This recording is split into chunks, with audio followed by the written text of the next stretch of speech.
Welcome to the American High Podcast. Today, our guest is Joey Bragg.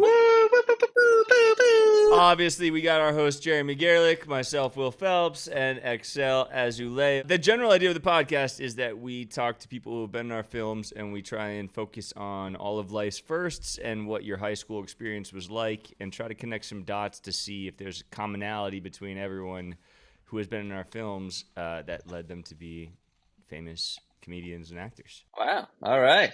Without further ado, Jeremy, what's the most inappropriate question we got? Okay, so Joey, how old were you when you came out of the closet, and how did your fans and your parents take that?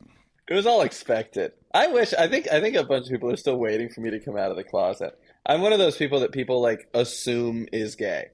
Is that why you grew the mustache? That's why I grew the mustache, because I was like, I need something that tells people I eat pussy, and this tells people I eat puss. Wait a second. A mustache. I mean, a mustache is a kind of.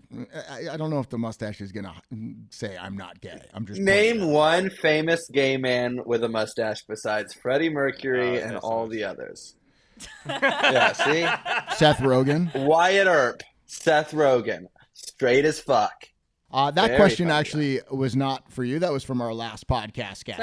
So last night I did. I got hired to close out the LGBTQIA plus comedy showcase. I got brought up to "Do You Believe in Love After Love" by Cher, and so the first thing I said on stage in this LGBT showcase was, "Give it up for Cher, the most successful trans woman of all time."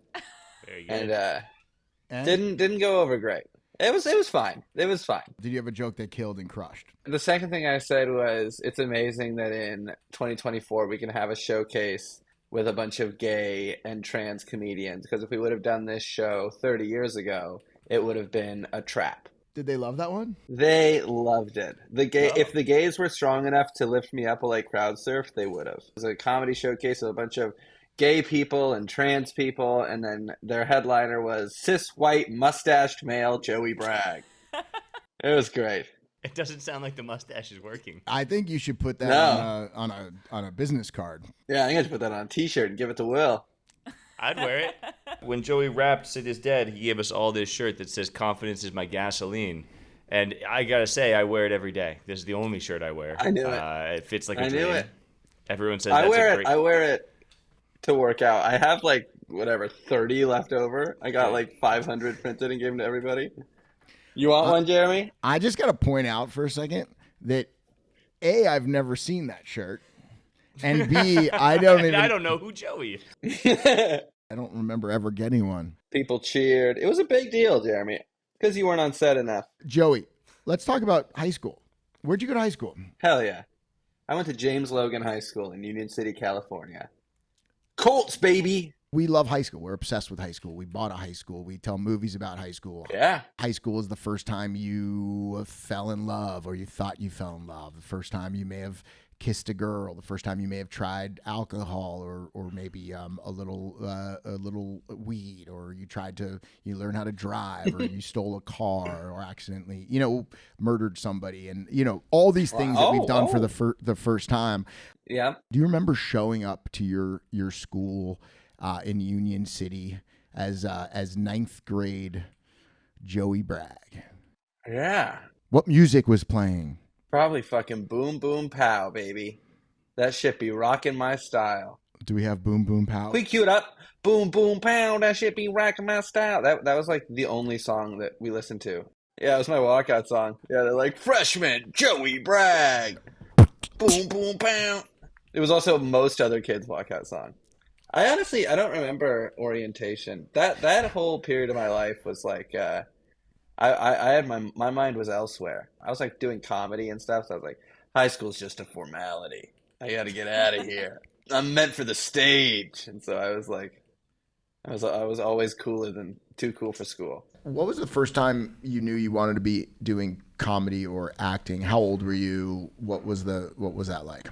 I was like growing up with the internet. There was a million things that I thought I wanted to do. I started doing parkour. I started like, cup stacking. You guys know what that is? Where you like stack the cups really fast. I did that for a little bit.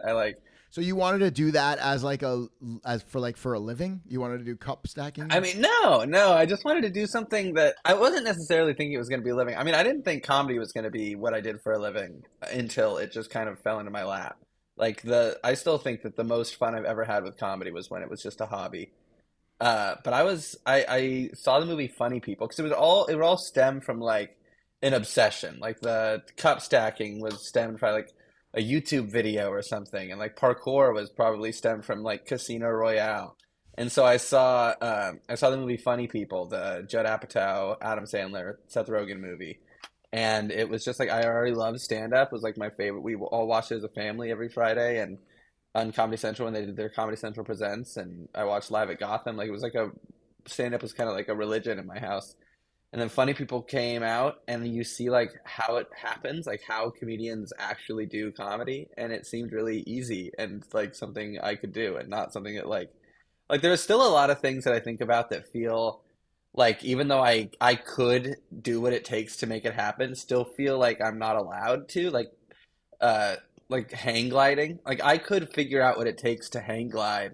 But in my head, it's like forbidden. It's like not meant for me. It's meant for somebody else. That's kind of what I felt about stand-up. But then when I realized that it was something that is like, just you take the steps, I wanted to do it. And then it's just, you catch a bug, dude. There's nothing like I wrote something down that I think is funny, and then a room full of people validating you. It becomes like it's a high that you chase. When did you start doing stand-up? I know you were doing it, like, was 13? I started when I was 13, so I started when I was in 8th grade. But I didn't, like, take it seriously until, like, junior year of high school. What was that like? How do you even get on a stage? Like, open mics are usually at bars and stuff. Where did you find a place that was going to let a 13-year-old go up? It's California performers law, to where if you're a performer, you can be in a bar for the duration of your performance. And so for a lot of those, I was able to go in and like I would have to wait outside, and I would go in when I went up, and then I would go wait back outside. Some of them were cooler than others. There's also rules where like if they serve food, then they're technically a restaurant, and I can stay in there if I'm a performer the whole time. But if they're just a bar, like the Comedy Store, I have to go outside and go in and back and forth and back and forth. It's called the California Performance Law. Is that right? Or something like that. I don't know. So here's the pitch, labor laws. right? And how old do you have to be? Yep. You ever like how old do you have to be to go into a bar? 21. I think so. Yeah. But if you're 20, 18 for a strip club. 18 for a strip. Okay, so here's the movie idea. You ready? It's a guy, of course, it's Joey Bragg in love with this girl who's just about a week older than he is, and she's in the bar. He can't get into the bar, so in order to get into the bar, he has to apply for California. He has to use this loophole, apply for the California law. Yep. And he has to go into the bar, but in order to go into the bar under this law, he actually has to perform. And it would be great. It's like, and what song is he performing? Boom, boom, pow. Boom, boom, pow. but then he's just singing to her. I think, what if Joey had to he was just doing a dance? So like he's trying to win the girl over and flirt with her, but the whole time has to be kind of tap dancing. And if he stops, he gets kicked out. So the whole time he's like, "What are you doing on Friday?" Or what? Or the performance could be something that isn't. Yeah, it could be a dance, could be a song, or it could just be something really weird. Like he said that he's like the juggler, or he's going to do the magic, or he's got to do this, be the sword swallow. He's got to swallow a sword. What are your thoughts on that? As soon as I swallow that sword, you got to get out of there. So you have to make the sword swallowing last as long as possible. Right. You can't even speak at the same time. It's great. Or you're hosting a trivia night, and the girl is sitting there, and then all the trivia questions are like, "What are you, Cynthia, into?" That's good too. What are you doing on Friday night?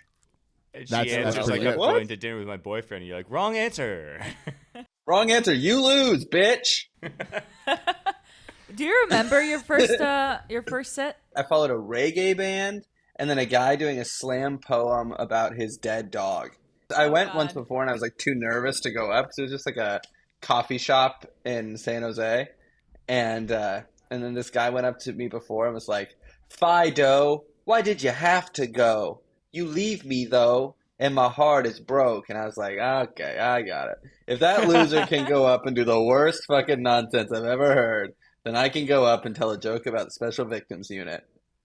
And boy, did I. What was the worst joke that you ever made that if anyone heard it would get you canceled, you think? Like the one that's failed. Like what's the worst one? I think the most traumatizing thing I've ever done on stage, I was like 15, and I was getting heckled by this woman that I didn't realize it was racist. I didn't realize it was like a racist cliche to call somebody Aunt Jemima. I just never heard that before. I never knew it was like a racist, slavey thing. And this woman was being very mean and was like, "Get off the stage, you're not funny." And she also happened to be wearing like a long denim dress and a white handkerchief or white bandana or red bandana on her head. And she just looked like the pancake syrup lady. And I was like, "Can somebody shut up, Aunt Jemima, please?" And I had no fucking idea that was like the most horribly racist thing I could ever say. And I was like, "Why is everybody mad at me?" Like, I could have been like, "Can somebody shut up, Tony the Tiger," or anything. And that's what it meant to me. Was like, I'm saying she's dressed like this cartoon mascot, and it turned out to be the thing that would have ended my career before it even started. We say things like, especially when we're younger and we don't learn, like these are the kind of things we have to learn. Yeah. We hear that very early on you did an impression of a comedian, one of the great comedians. Yeah. Can you do it and see if we could, if our listeners can guess what it is? Haven't done this bit in a while, so. How's it going? I was in an explosion and I was put into a baby's body, and now I'm in the body of a baby, and I put drugs into the sippy cup of the babies. That's it. Okay, so that's an incredible Mark Wahlberg. Incredible, Mark. Nailed it. Oh, wait, you have You did have you a steal a baby? baby? also at one point was a cat licking you. I saw the cat. Did you just, was that a baby Yeah. in the background? There's a going whole on? other cat. That's a This is whole a other different cat. This is little Jeffrey Epstein. Say hi, Jeffrey. That's good. Hi, Jeffrey. Oh my gosh. For anyone just listening, this will be a real treat. Yeah. Anyways, that was Bill Cosby. What? Bill Cosby. Baby Bill Cosby. A baby He's Bill He's Cosby. put into a baby's body. He's not capable of the heinous crimes because physiologically he can't get a boner because he's just a baby. He's Billy Cosby. So Did it's he not like, was he still doing like, what was it? The snack back? The pudding the pudding pops. cups? Yeah. Oh yeah, Pudding that's when his infatuation with that began. Right. Honestly, that was a bit that like I thought was so silly, and it was like a do it to make my parents laugh, like just a silly like I'm not gonna Bill. Like I realized I was trying to do Bill Cosby and it just sounded like I was doing a baby voice, and so I was like, I'll do baby Bill Cosby. But I did. I was auditioning for Nickelodeon was doing like an All That reboot when I was like 15 or 16. And I went and I had like a bunch of characters I actually liked. Like I had a character who's what's it called? A studio tour for Universal, but also has a mental disorder where he is convinced he's on fire every 5 seconds, and so he like reiterates and he's like, "By the way, guys, it seems like I'm in pain. I'm not.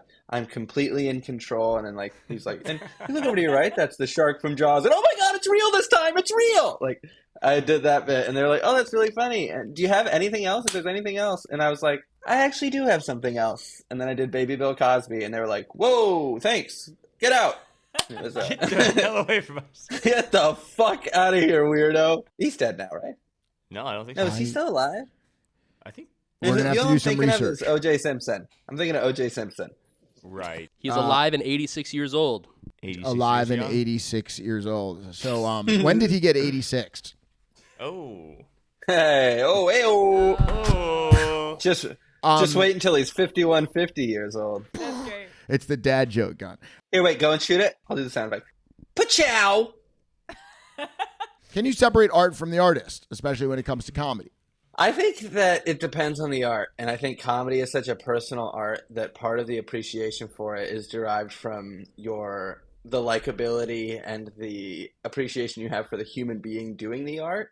So like it's different with like Michael Jackson doing Pretty Young Thing because like that's a song. It doesn't matter. Like that could have been performed by fucking Mussolini, and that song still bops. You know what I mean? What was the first comedy competition that you won? I came in second place in the Rooster T. Feathers comedy competition in like 2013, 2014. So I asked about the one you won. That clearly you lost. Who did you?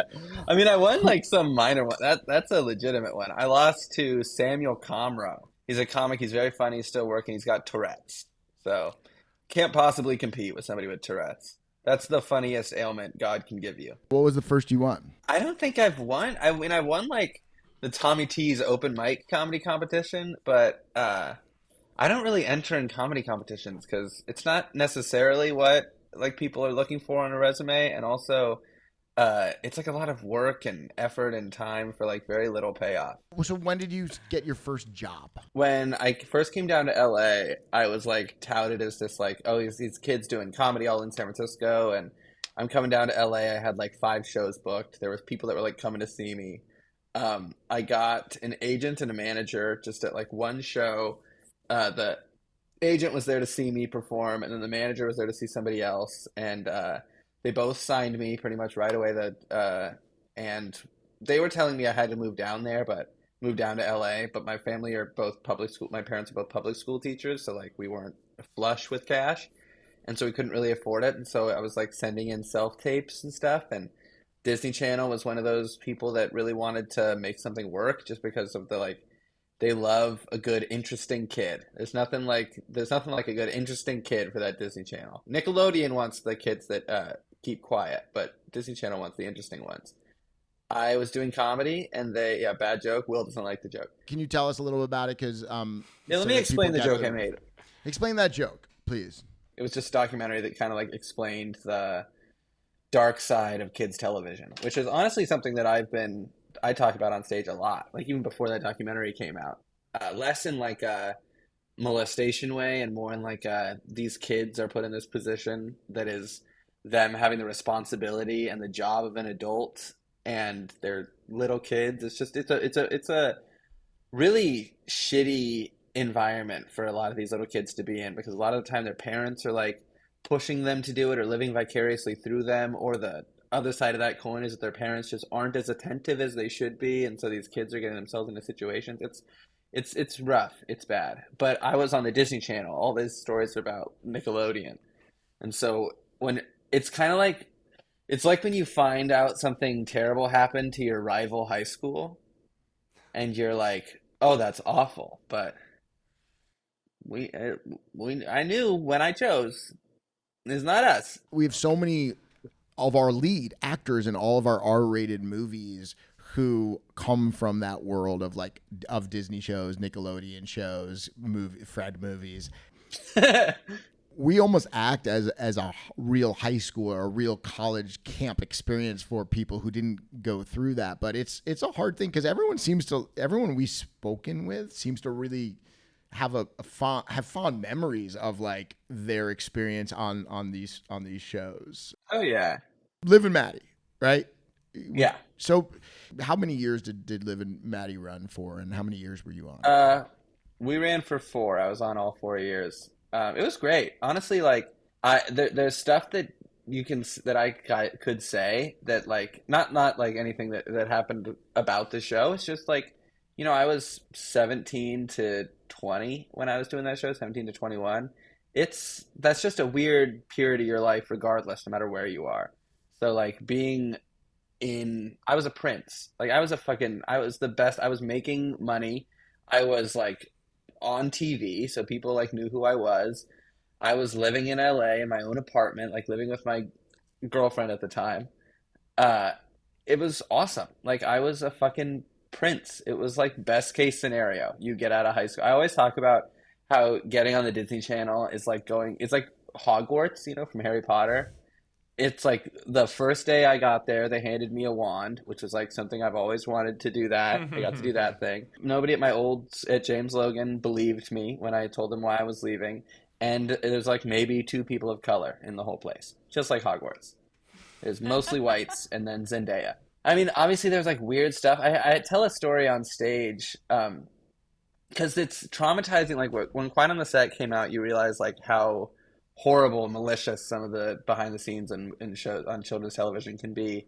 But also some of the stuff that isn't that malicious and horrible is still like really detrimental to who that kid grows into. Because like we were visited multiple times by Make-A-Wish kids, and to put the pressure on the kid actor to make the dream come true of a dying little kid who just wants whose one wish, like the Make-A-Wish Foundation, you could wish for anything.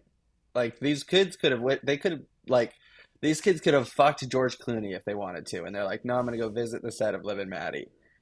It's really hard to like put that on a 17-year-old kid that has to make this dying 10-year-old kid's day at work. Like it's just a mundane day of work, and then I gotta dance for this little kid on a breathing tube and hope that he goes home and thinks his wish was worth it. Like that's hard to put somebody in that position. I just love the idea of being like the parent who like sits his son down and is like, listen, we just got a call from the Make-A-Wish, and they're gonna grant you a wish. Like, what do you want? What do you want to do? Like anything. He's like, I don't know. I don't know what I want to do. Well, anything. You could literally your two options. You could fuck George Clooney, or you could go have Joey Bragg from Liv and Maddie dance for you. With those are the two options. They're like, well, can I fuck Joey Bragg? Yeah. No. He While only he's dancing? Clooney. Yeah, only Clooney. Yeah, Clooney won't dance and Joey won't fuck. So Right? it's a weird position. It's a weird position to put a kid in. Why is that? Like, I'm just count. Can I be a little counterpoint here on this, or with a question? Do whatever you got to do. Devil's It's advocate. your show, Jeremy. You have the opportunity to. You're young. How old are you? 17 years old.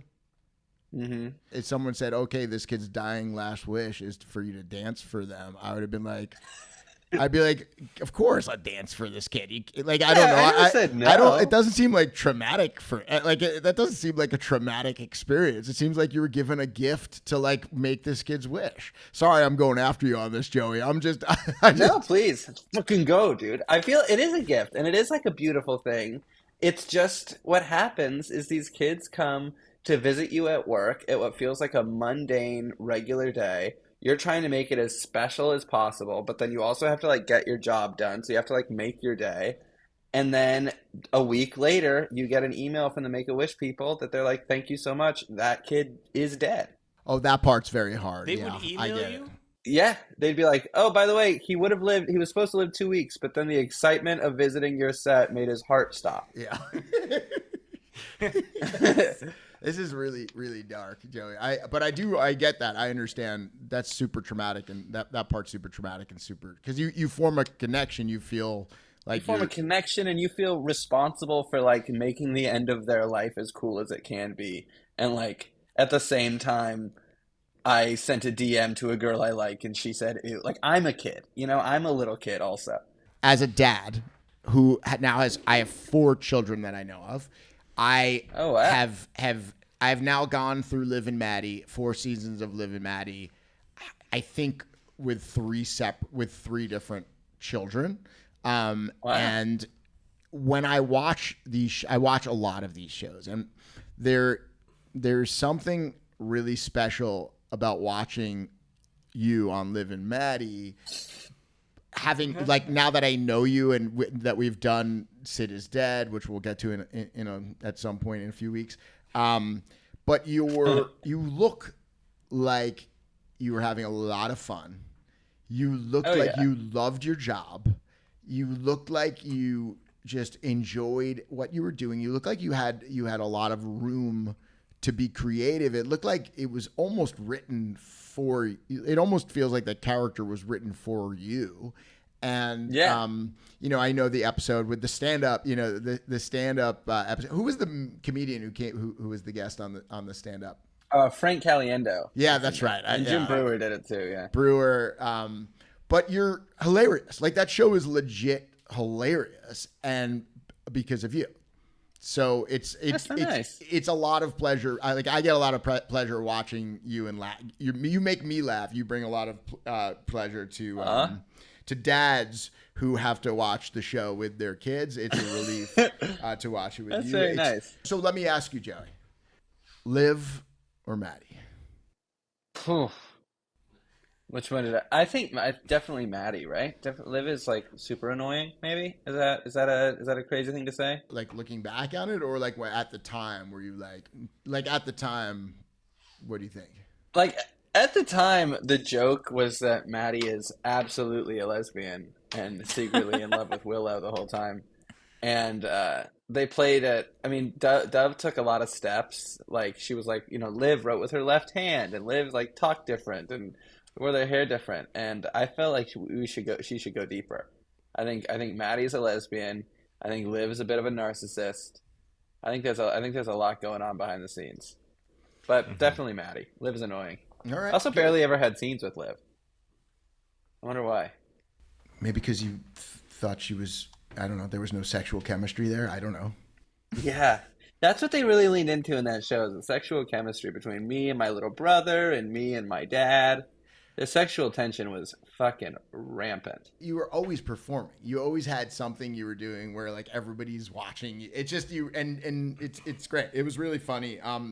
Honestly, you say that I seemed like I was having the most fun. Like it's always it annoys the shit out of me.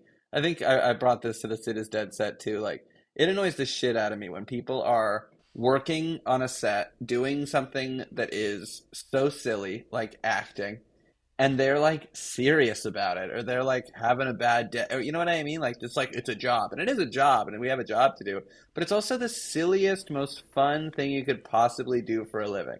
So like, why does anybody ever have a bad attitude about it? What's your theory on that? Why do people have bad attitudes?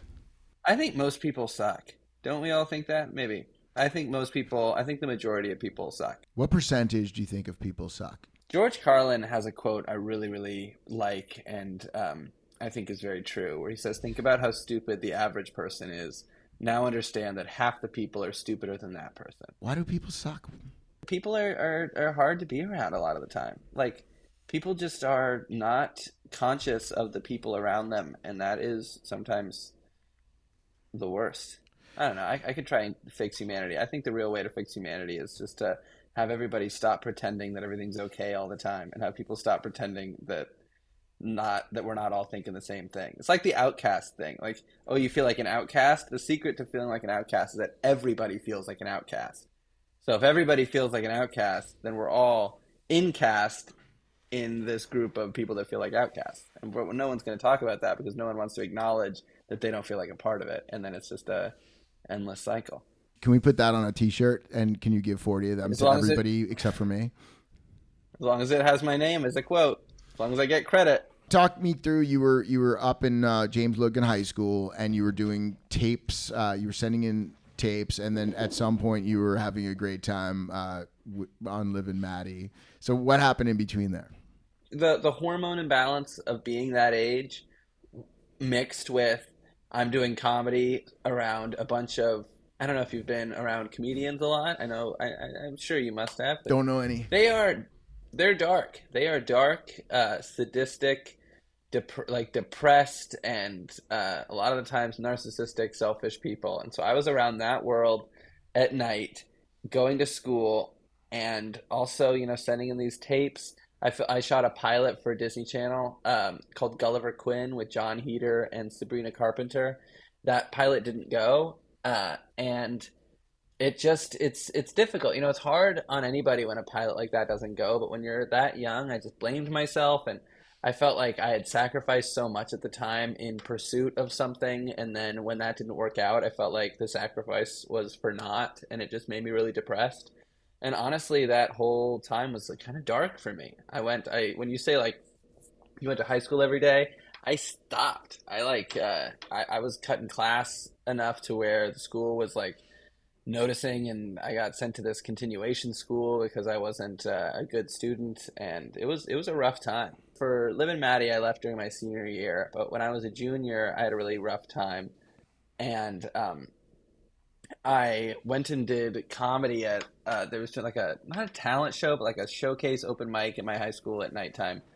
and I went to go do comedy there because I was like, okay, well, here's what I'm going to do. I'm going to come and do comedy at my high school because this is like what I do professionally, and it's going to be impressive and it's going to be cool, and that'll get me back into it. And then I had, still to this day, probably the worst set of my fucking life in front of all of my cohorts at high school. And I was like, oh, okay, I'm just going to kill myself. This sucks. I am a waste of space. I got to get out of here. And then a little bit later, I started going to this school. I said it on a podcast, and my mom was like, "They didn't expel you. They told you that you're not allowed to go back to that school." And so I thought those were the same thing, but apparently they're different. And I was sent to like a crazy kid high school, like continuation, don't kill yourself high school. So I was doing school on a computer, and then I would go in twice a week and check in with a counselor. It's so funny because like they kicked me out. They didn't want me to have anything to do with James Logan. And the minute I got on TV and the minute I got on Disney Channel, suddenly I was like on their Wikipedia page of notable alums. They were like, "Come to prom. You should come and have a prom." And so I like went to prom. Like I got to. It took me getting on TV for them to like want me back in. It's like kind of gross when you think about it. Like Yeah. as soon as I was like famous, they were like, "Oh, we don't care," and so that was silly. Were you like, oh, look at this, my high school that like they didn't want me because my set was so bad, they want me back. They're writing me for me to come to prom. I'm so excited by this. Or were you like, fuck these guys, I'm angry at this point? I FOMO. Like FOMO, it drives kind of everything that I do. I wasn't going to do this podcast, but then I was like, what happens when I miss out on Jeremy canceling himself on a podcast? And I could have been a part of it. Right. And so I just also this, I want a screen cap of just what Will has looked like this whole time. Because it's like if the Unabomber started a podcast. Yeah, that's the movie. And I loved it. I wanted that experience. So like I sent an email to my principal and I was like, I want to go to prom. I want to get as many of these experiences as I can. And she was like, yeah, absolutely. Like it was so easy. She was like, yeah. She was that high pitched. She was like, yeah, absolutely. And then she's like, yeah, absolutely. What do you think? Should we let him back? So your principal was Fred. Let's have a meeting here. Joey, so who'd you go to prom with? I went to prom with my girlfriend at that time, who is now my ex-girlfriend, star of Sid is Dead, Audrey Whitby. Okay, so but she didn't go to James Logan. No. I brought a white girl from another school. And now you have how many cats?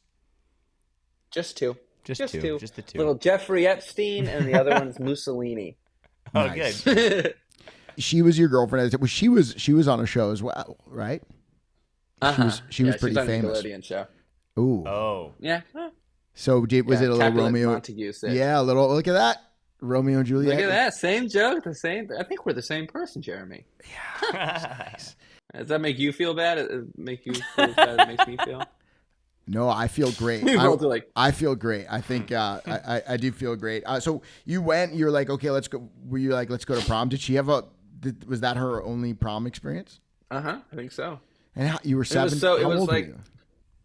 I was like 17, 18. And did you go like in a limo? Like, did you have friends at James Logan? Oh yeah, all my best friends were there. I mean, I went there up until my senior year, so I had all my friends were there. It's funny, I didn't know I was going to be able to go, and then when I learned that I was able to go to prom, I sent my friends a text. And I was like, "Hey guys, I'm going to get to go to prom. It's going to be so fun. Let's get a limo and do that." And then all my friends were like, "Oh, we already got a limo, and we already got our tux, and we already got a ride." And so to spite honestly, it's like one friend, my friend Kirsten. To spite him, I took the other friends and paid for the limo myself and had it like, I did the whole like Hollywood thing where I was like, "Come on guys, I gotcha. I'm on a television show. I get the limo myself. I'll get a nice tuxedo. We stopped at Taco Bell on the way home. I let them finger my girlfriend in the back of the limo. It's like, touch that Hollywood white girl puss, huh? How's that for you, guy? You like that?" Did you propose? I did propose How? in the cringiest way possible. That there was a lot wrong with that relationship, and I wish I would have seen that about 9 years earlier. But there was like a lot of pressure at the time. I was woken up in the morning by her sister, who was like, you're gonna prompose, and I was like, that's just not me. I don't, that's not the kind of person I am to like make some grand, like I'd make a grand gesture. I'll put in effort, but it's like put in effort for the sake of other people seeing the effort. I just think is cringe. And so they were like her sister screen printed a shirt that like had her face on it and said prom, and then I walked on the set of her Awesomeness TV YouTube show and was like, "Are you gonna prom?" It was so cringy, and I think about it now and it makes me shudder. But Was Audrey? Was she your first girlfriend? yeah, I mean, pretty much like real girl. I had like girlfriends. You know when you make a girlfriend in middle school and you're like, oh, as soon as your boyfriend and girlfriend, then I like avoided her at all costs. Like I did that a few times in like middle school and high school, but she was my first. Like yeah, we like lived together and stuff. Yeah. What was your first kiss? Was that in high school? You know, I did like pecks. You know, like, mwah, but I don't feel like that counts. But like first like kiss was after seeing The Hobbit, the movie The Hobbit. It's like. Cool. That was my move. I'd bore a girl with a 3-hour bad movie. I saw it in theaters like 3 times because I saw it and then I took 2 girls to see it because this was a success. I was like, oh, this is like the kissing movie then. But that's what everyone says. We kissed. It's whatever. That movie horns you up. Yep. Nothing like The Hobbit to really horn you up. And we kissed, and then we kissed more in the car, and I was like, this rocks. And were you planning it the whole time, like the whole movie? Yeah, pretty much. Were you paying attention to the movie, or the whole time were you thinking like, I'm gonna do it now, or were you waiting till it was gonna happen afterwards? Do you remember like going on a date in high school and when you're at a movie, like you're not thinking about the movie, you're thinking about like this move that I learned from Drake and Josh. That move, you're thinking about that, like putting your arm around, and you're thinking about like, oh, I touched her shoulder, oh, I touched her leg. Like I'm thinking about all that nonsense.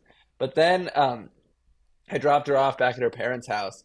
Her dad answered the door, and I go, thank you for lending me your daughter, sir. And then I shook his hand. It was the fucking That's amazing. And what did he say? What did he say? She threw up immediately. Yeah.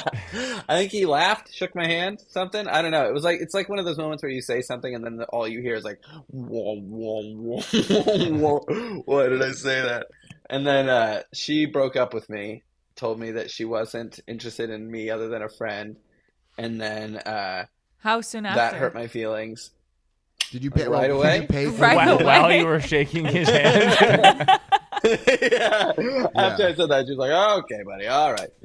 But then I found out that she was telling people at my high school that we were still dating because it was like cool to date me.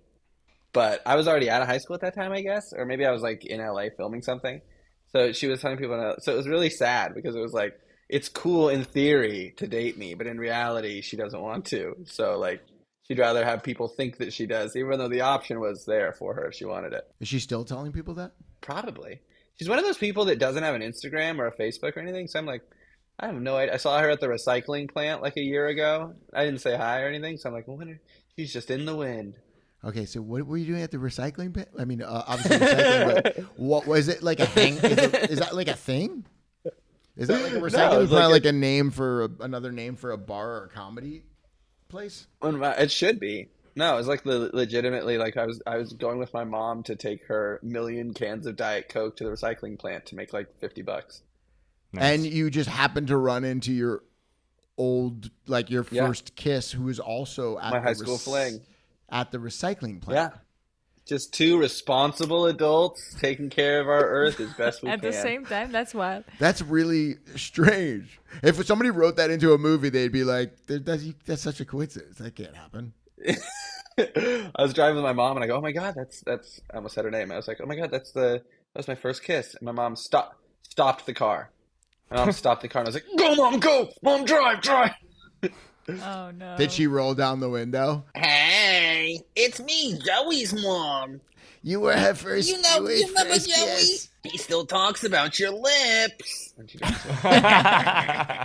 One of the things that was so awesome on Sid's Dad was we had a lot of hockey stuff that was written into the script, and we cast you, and only later found out that you were a stud hockey player. Can you which was the greatest thing in the world. So can you talk a little bit about hockey and how that got you through your hard times in life? yeah, hockey. I love hockey. It's one of those things that I feel like I'm not playing enough. That was super cool. I remember I fought so hard to get to do as much hockey and on Sid is Dead as possible because I remember there was like a lot of discussion about insurance and whether it was smart for me to like do a lot of my actual stunts. But I'm so grateful that I got to do it. I played hockey since I was like 6 years old. Right after, again, like funny people started my stand-up journey. I saw the movie Miracle in theaters. You know, the movie about the 1980 One of the Olympic greatest team. movies ever. It's amazing. I saw that movie. That movie Again! ended, and I was like, Again. I want again. Kurt Russell, baby. I saw What that team movie, and do I you was like, play for? I want to play hockey.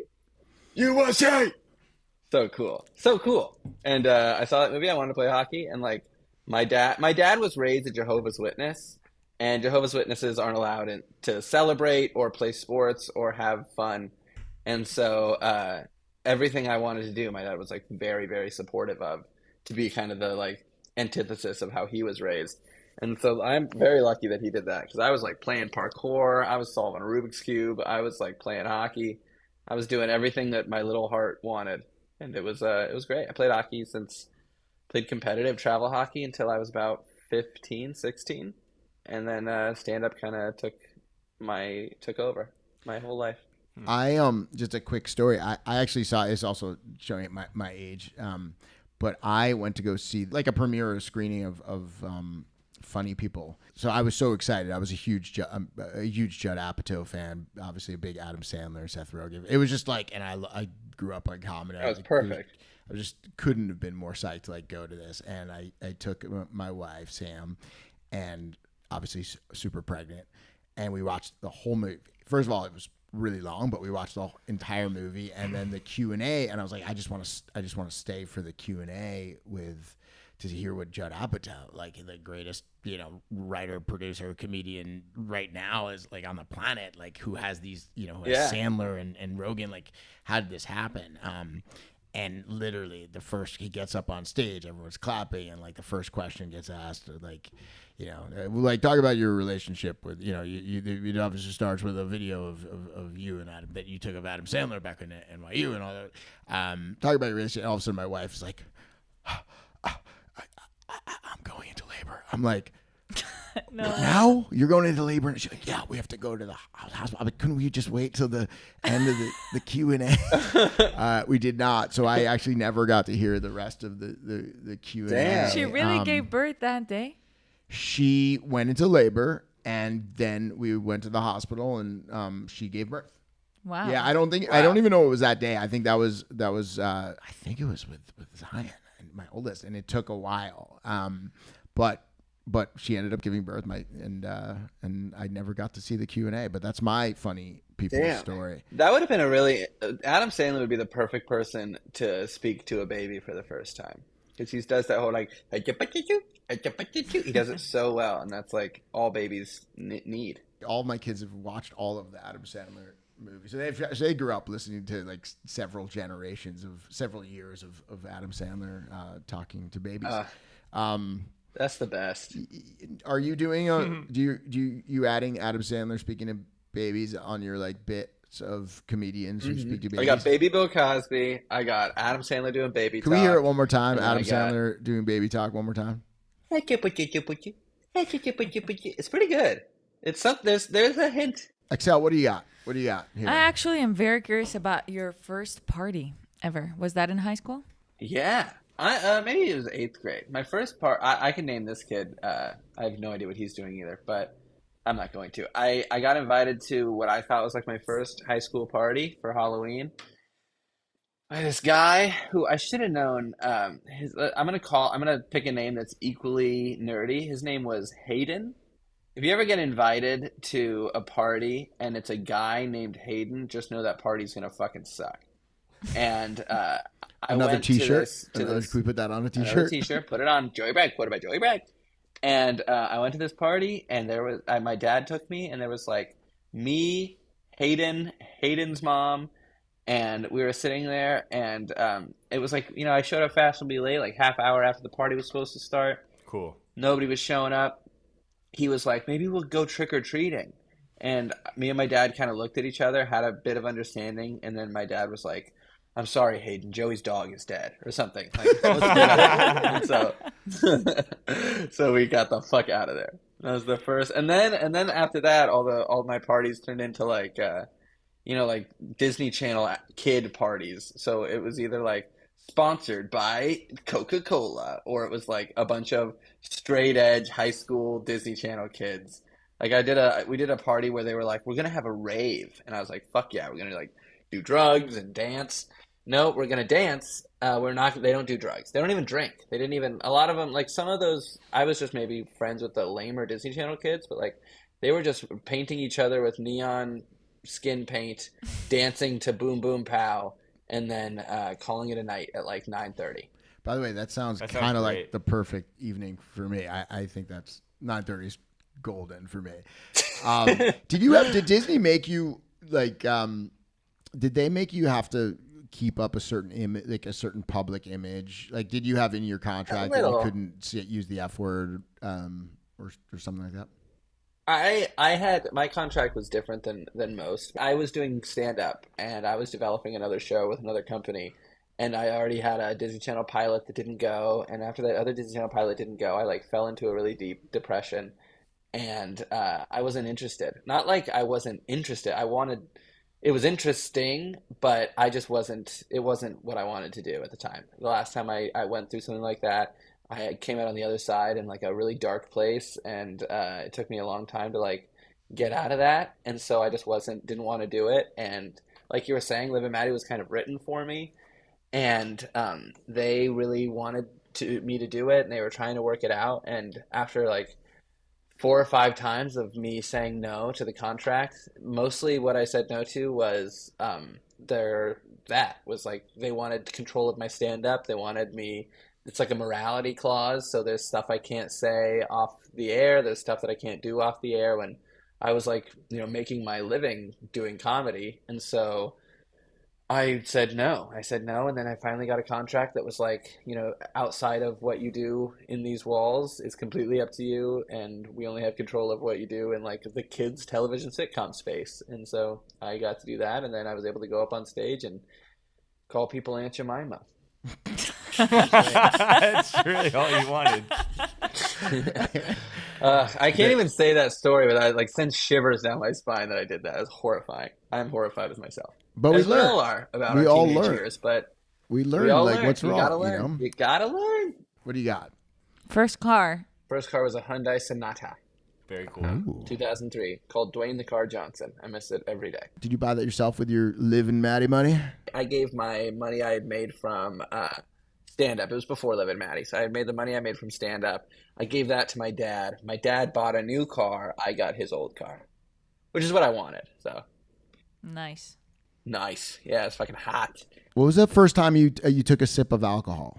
First sip of alcohol was at my friend Kirsten's house when we were shooting a sketch or a short film or something. I did it in Sid is Dead because I think it's like genuinely really funny. I took a sip of tequila. I spit it out, and I was like, this has gone bad. They left this outside too long. It's gone bad. There's no way this is what it's supposed to taste like. This is like wretched. And then I thought it was really funny that I take a sip of alcohol, and I saw like, this has got to be expired. This is far too gross to be what this is supposed to taste like. Tequila was the first. You went straight to tequila. That was your very. We were like shooting a movie or shooting a little short or a sketch or something, and my character was supposed to take a shot of tequila, and his parents weren't home, and I was like, dude, let's fucking Daniel Day-Lewis this. Let's do it. Let's fucking really do it. And I did it. I was like, no, let's do water. This is gross. How old were you? 15, 16. Who bought the tequila for you? His parents. God, what are their names? His dad had like a... the saddest thing is when you realize that your best friend of like 15 years, you don't know his parents' names. That's a sad realization. If he told me he didn't know my parents' names, I'd be upset. This guy was your best friend. Did you grow up with him? Kirsten? Mm-hmm. Kirsten Villanueva. I still see him all the time. We just saw Furiosa yesterday, or the day before, whatever. Thank God you didn't see The Hobbit. I know. We would have been kissing. We talked about it. We want to go see Challengers this next week, and I was like, I bet you I'm sucking your dick before those credits roll. I bet you. Horny. So you were best. How'd you know him? Where'd you meet him? High school. We met in high school. Oh, in high school, you met each other. How did you find him as your best friend in high school? Because you walk into high school like I'm just like I don't know anybody. I'm just gonna like, and then suddenly you meet this guy. Pretty much, yeah. He was like part of the film program. We were kind of in like similar circles. We didn't know each other, and then I think it was like sophomore year we met, and our love blossomed. He's like him and my other friend Sean, but my friend Kier like lives here in LA. I see him like if I go a month without seeing him, it's weird. So I see him a lot. It's nice. It's like my only friend. I've had him for long. I've had this guy for a long time. And he was the one who screwed you on the Prom. He was the one who went ahead and booked the limo and all that stuff without you. Yeah. Right. Yeah, he's that fucking bastard. Good friend. Yeah. Great friend. Fucking loser. Joey, what would you say to some young actors who have the opportunity to, they're funny. They could go and do some stand up when they're young. They could get a option. They can be offered a pilot or an audition. What kind of advice would you give to them?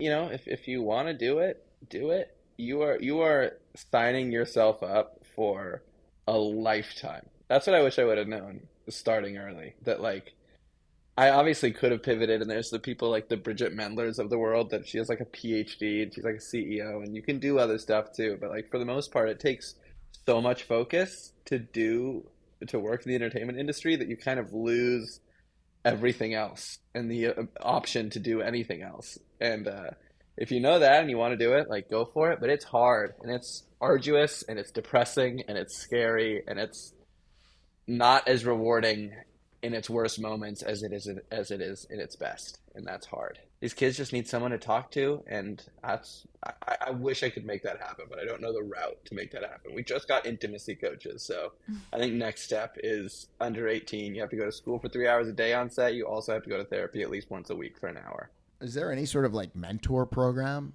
for kids? Like, meaning it's hard to like if somebody, if there's a parent who has a child who gets brought, gets offered a shit ton of money to go to do this thing. I imagine many parents who could use money and like see this as a really good financial opportunity, want to, as you said, want to pursue it, and they don't always have even though they think they have the child's best interest in mind. Like they don't really understand what comes from it because they haven't been through it. Whereas someone like yourself, you have a very good you have a very good perspective on it, could potentially guide the kids directly. There's a lot of fake versions of that. There's a lot of like people that claim to be doing that, and it's just a way to prey on parents and prey on, these parents are just trying to appease their kids, and they get told by some guy at a mall that this is what he does. He's a talent scout, and there's a lot of people that fake do that. But no, I don't, not that I've heard of. I think there should be. I think there should be like I think a lot of young actors that did children's television have podcasts now. I mean, everybody has a podcast, but like a lot of those podcasts are centered around what to expect and how working in the industry can really impact you as a growing person. And but I don't really think there is a mentor program. There should be. I think you're still blinded though, like from the fame and like I want this and I'm gonna be an actor. I'm gonna be famous and like I feel like even if they had that, I think still people would choose, because again, just like you said, you're a child, so you don't realize what it means. Even if an adult explains to you, "Hey, this is gonna suck," actually, and you're still gonna be like, "No, it's gonna be fine. I love it. I want to do it." Yeah, or you just roll with the punches. Yeah, it's hard to find the fine line. Joey, what was it like to be naked on a podcast for the first time? And would you be willing to be naked on this podcast for the second time? It wasn't even my first time. I get naked on any podcast that asks. Yeah, I'm down. Great, let's do it. Let's do it. Let's do it. Cue the music. Pants. Are you in a coffee shop right now? Or are you in your... Yep. 2 more shots of espresso, please. Name. Joey, what are you working on right now? I actually, just because everyone else had one, I started my own podcast called Almost Alpha with fellow comedian Taylor Williamson. That's fun. Almost Alpha, that's funny. Thanks. Came up with it myself. I shot a movie in Guatemala called The Breed. That is one of those movies where it might come out and it might not. Hopefully it does. And And then other than that, I'm just writing, doing a lot of stand-up. Go to joeybraggcomedy.com and you'll see where I'm performing. I'm in Tempe, Arizona, headlining the Tempe Improv on July 18th. So come see me if you're in Tempe, Arizona. The incredible, hilarious Joey Bragg. I just want to take an opportunity to plug my favorite role of yours as Sidney Sandagger in The Incredible Sid is Dead. There was a fifth movie that we did, and when I look back on all of the movies and I think about it, that was the most, I feel like I had the most fun on Sid is Dead. That was so fun. That's what Will tells me every time. It's It's the like mo- it was Sid the- was Dead the was most insane. fun. It was the most fun, and I have to say, like, just I will give you a lot of that credit because you're fun and you set the tone and you were the lead, and everybody, and Tyler is amazing, and like we all were just having a good time. And listen, like we didn't know what we were doing either. You know, we still, by the way, don't know what we're doing. We know a little bit more, but you know, when we started this company, we were just like, oh, we're gonna buy a high school, we're gonna make these movies, we're gonna do this thing, and we were figuring it all out, and it was still really early, and we were young and dumb and dumber. Full of cum. Thank you. Very good. Anyway, if you happen to have Roku or Amazon or Freevee or Tubi, you can go and see the movie Sid is Dead. It's one of the it was one of the most fun I've ever had working on anything ever. That was like, it was like summer camp in every sense. It was so much fun. You That's started how a the- tradition Yeah, of that throwing the fire extinguisher through the wall. That is still Oh, was carried that? on. Did Joey I think- start that? I think you started that, right, Joey? Did you start that Yeah. tradition? I think so. Yeah. Yeah. Can you tell us a little? Tell us a little bit about. Can you tell us about that, Joey? Well, it's not a common Hollywood thing where you get to the producers of of the movie you're about to start shooting, and they're shit-faced in a house asking you to throw a fire extinguisher through a wall. So, you know, you're supposed to roll with the punches in Hollywood. And I was like, fuck it. All right. And we did it. We destroyed The we best part destroyed about that wall. I have a video of us waking up the next morning, and I walked down the stairs. 1000% forgot that you had done it, and I walked down the stairs, and Jeremy's sitting in the kitchen looking horrified. I think we both had forgotten, and we look at this giant hole in the wall, and we're like, "What the hell happened here?"